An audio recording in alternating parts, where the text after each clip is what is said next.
Hamas के खिलाफ चल रहे महायुद्ध में इजरायल अगर जीता तब भी पुतिन की जीत होगी और अगर इजरायल हमास से हार गया तब भी व्लादिमीर पुतिन ही जीतेंगे।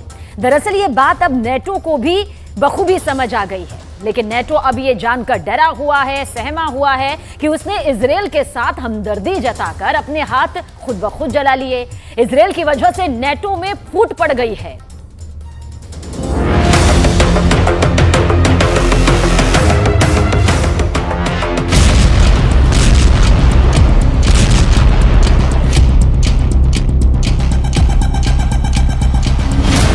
क्या इजरायल का युद्ध नेटो के टुकड़े टुकड़े कर देगा?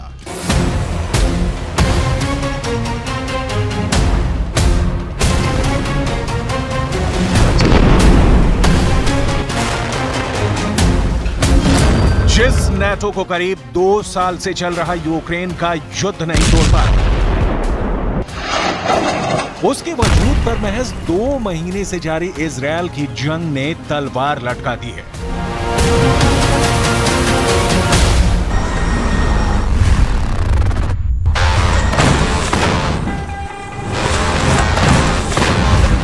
रूस को दुश्मन मानने वाले नेटो को अमेरिका का दोस्त ही मिट्टी में मिलाने पर तुला हुआ है। अमेरिका की अगुवाई वाले मिलिट्री अलायंस में आग लगाने वाला खुद अमेरिका का जिगरी दोस्त इजरायल है। इसलिए अब नेटो के अंदर इजरायल के खिलाफ गुस्सा भड़कने लगा है। नेटो के कई बड़े देश कह रहे हैं कि इजरायल हथियार डाल दे, इजरायल युद्ध खत्म कर दे। एक तरह से नेटो ने कह दिया है कि इजरायल हमास के सामने सरेंडर कर दे। नेटो का सदस्य फ्रांस इजरायल पर तमतमाया हुआ है। उसने 2 टूक कह दिया है कि इजरायल ने बहुत खून बहा दिया है, अब वो रुक जाए।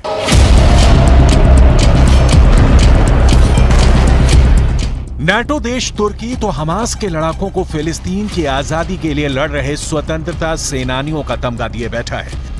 स्पेन तो इजरायल के मुंह पर कह चुका है कि वो गाजा में ठीक नहीं कर रहा। इटली भी जंग से खौफ में है। वो तो मांग कर रहा है कि फिलिस्तीन को उसका देश दो और फसाद को खत्म करो। मगर नेटो का नेतृत्व करने वाला अमेरिका वो इजरायल को हथियार देने में लगा है। यानी फ्रांस, इटली और तुर्की सीधे सीधे अमेरिका के खिलाफ खड़े हो गए हैं और नेटो में अमेरिका की मुखालिफत करने का एक ही मतलब है। नेटो में 2 फाड़ के पूरे आसार बन गए हैं। क्या इजरायल की वजह से नेटो टुकड़े टुकड़े हो जाएगा?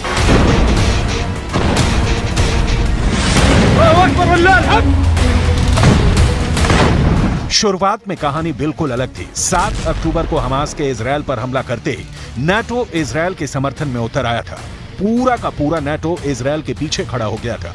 नेटो के चीफ ने इजरायल को यह भी भरोसा दिया कि इस जंग में वो खुद को अकेला ना समझे। लेकिन अब इजरायल पर युद्ध रोकने का सबसे बड़ा प्रेशर नेटो से आया है। सवाल है कि क्या नेटो करा देगा अब इजरायल का सरेंडर? इन सब में अमेरिका भी बुरा फंसा है। पहले तो अमेरिका के राष्ट्रपति जो बाइडेन से लेकर ब्रिटेन के प्रधानमंत्री ऋषि सुनक, फ्रांस के राष्ट्रपति इमैनुअल मैक्रों से लेकर जर्मनी के चांसलर ओलाफ शॉल्ज तक नेटो के बड़े बड़े देशों के नेता इजरायल का साथ देने, उसकी मदद करने के लिए वहां पहुंचे थे। लेकिन अब यही देश इजरायल का साथ देने पर बढ़ गए हैं।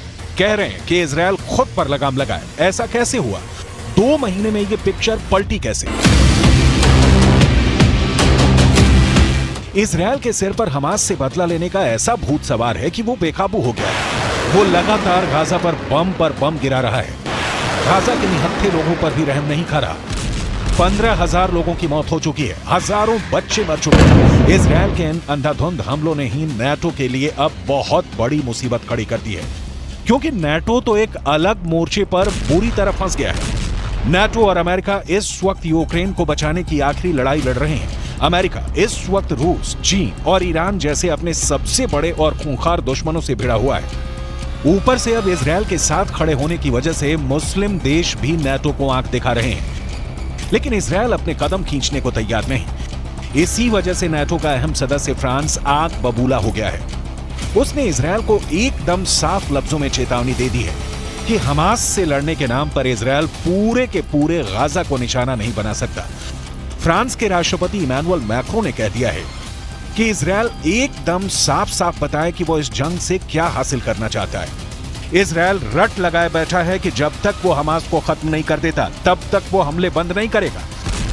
इसी बात पर मैक्रो ने इजरायल के पीएम नेतन्याहू को आड़े हाथों लिया और कहा कि अगर इजरायल को हमास को खत्म करना है तब तो अगले 10 साल तक लड़ाई खत्म ही नहीं होने वाली। तो क्या इजरायल 10 साल तक ऐसे ही बमबारी करता रहेगा? On est à un moment où les autorités israéliennes vont devoir définir plus précisément leur objectif et l'état final recherché. La destruction totale du Hamas, qu'est-ce que c'est et est-ce que quelqu'un pense que c'est possible? Si c'est ça, la guerre durera 10 ans. यही macro 1.5 महीने पहले तक कह रहे थे कि Hamas से लड़ने के लिए पूरी दुनिया को उसी तरह एकजुट होना चाहिए जैसे आईसिस के आतंकियों से लड़ने के लिए हुई थी। तुर्की जैसा नाटो का ताकतवर देश तो शुरुआत से ही दूसरे पाले में है, वो हमास के साथ खड़ा है और नेतन्याहू को हत्यारा और चोर बता चुका है। तुर्की तो नाटो को भुलाकर साफ कह रहा है कि मुस्लिम देश एक साथ आएं और इजरायल को सबक सिखाएं। स्पेन के प्रधानमंत्री तो यह कहकर इजरायल को इतना गुस्सा दिला चुके हैं कि वो गाजा में मानवाधिकारों का पालन नहीं कर रहा। नाटो का तीसरा सदस्य इटली भी कह रहा है कि हमास और इजरायल अपना युद्ध बंद करें।